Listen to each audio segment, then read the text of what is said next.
Қазығұрттағы сапарын өңір басшысы Lotus Food зауытын аралаудан бастап заманауи кәсіпорын осы жылдың мамыр айында іске қосылған өндіріс ошағы тез әзірленетін кеспе өндірумен айналысады.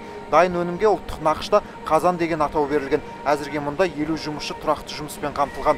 Зауыт тәулігіне кеспенің шамамен 50 мың данасын дайындайды. Дайын өнім қазірдің өзінде ел нарығын қанағаттандыруда. Келешекте өзге елдерге де тасымалдау жоспарда бар.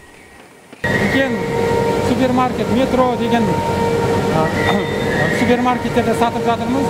Бағамыздың барлығы тек Қазақстан шикізаттарынан жасалған. Мұнымыз өте жақсы.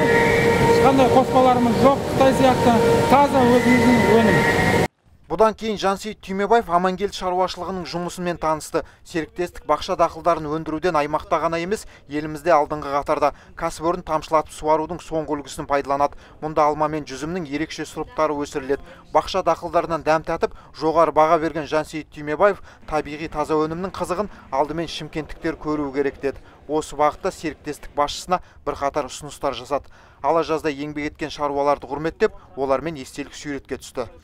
Сапар аясында аймақ басшысы Lotus Organics Қарқын 2030 сынды тағы 5 кәсіпорынның өнімдерімен танысып, олардың жұмысын жандандыру бағытында бірқатар тапсырмалар берді. Бұдан кейін іскерлік топ Атбұлақ ауылында орналасқан Жамбыл Қаппаров атындағы мамандандырылған физика-математика мектеп-интернатында қонақта болды. Интернатта бүгінде 310 дарынды оқушы білім нәрімен сусындауда. Ұстаздардың айтуынша мектеп түлектерінің 90% жыл сайын білім грантын иеленеді. Алайда мектеп директоры шешілмеген мәселелердің де бар екендігін жасырмады. Орыс сыныптары ашылғандықтан соңғы кезде бізде орыс сыныптарына сабақ беретін мамандардың тапшылығы. Міне осы проблема қазір көтеріліп отыр. Ал ол мамандарды тартып мұнда әкеп жұмыс істеу үшін олардың тұратын жайлары. Яғни семейный квартира дейміз бе, общежитие дейміз бе, сонда жай соғу мәселесі қаралды. Сонымен бірге біздің мектепте мына жерде 300 баладан астам оқиды. 100 шақты қызметкер бар.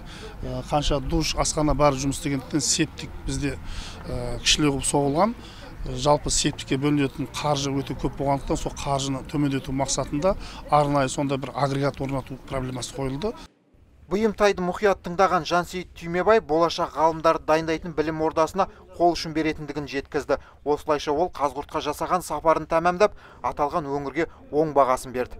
Жанболат Мейсұлы, Талғат Қырғызалиев, ТВК телеарнасы.